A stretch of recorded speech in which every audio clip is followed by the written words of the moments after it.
محترمہ کا کہنا ہے کہ لاہور شہر میں جسم فروشی کے اڈے پہ کام کرنے والی میں وہ بد نصیب لڑکی ہوں جو آج سے کچھ سال پہلے لاہور میں گریجویشن کرنے آئی تھی، اور میں اس خاندان سے تعلق رکھتی ہوں، اس قبیلے سے تعلق رکھتی ہوں جہاں پہ لڑکیوں کو زیادہ پڑھنے کی اور باہر جانے کی اجازت نہیں ہے، لیکن پھر بھی میرے والدین نے مجھ پہ ٹرسٹ کر کے، مجھ پہ یقین کر کے مجھے گریجویشن کے لیے لاہور بھیج دیا۔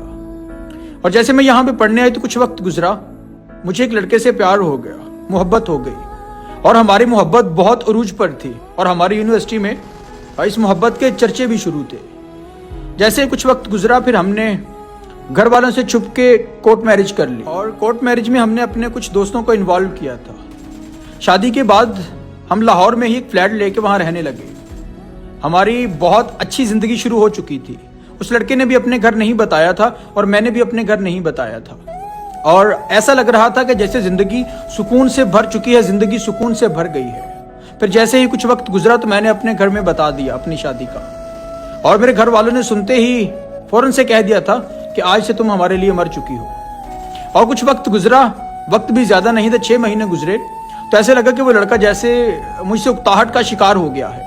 جیسے اسے دیکھ کے مجھے ایسا لگ رہا تھا کہ جیسے اس نے مجھ سے شادی کر کے بہت بڑی غلطی کی ہے، کیونکہ وہ اخراجات نہیں اٹھا پا رہا تھا۔ پھر کچھ وقت گزرا، وقت نہیں کچھ دن گزرے، تو اس نے مجھے طلاق دے دی۔ میں اس کے سامنے بہت روئی، بہت گڑ گڑائی، بہت واسطے دیے، بہت منتیں کی، لیکن اس نے میری ایک نہ سنی، مجھے طلاق دے کے چلا گیا۔ پھر میں بھی وہاں سے اپنے دوست کے ہاں شفٹ ہو گئی، اور وہاں پہ میں کئی دنوں تک بھوکی رہتی تھی، کیونکہ میرے پاس کھانے کو پیسے تک نہیں ہوتے تھے۔ پھر میں نے بہت کوشش کی کہ کہیں مجھے جاب مل جائے، لیکن میں روزانہ جاتی تھی، مجھے کہیں جاب نہیں ملی۔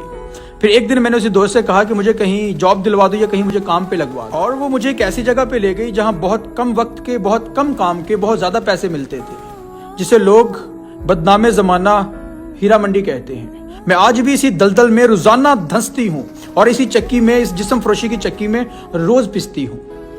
محبت تو کی تھی کہ زندگی کا سکون ملے گا، محبت تو کی تھی کہ زندگی کے ارمان پورے ہوں گے، لیکن میری محبت نے آج مجھے فاحشہ بنا دی۔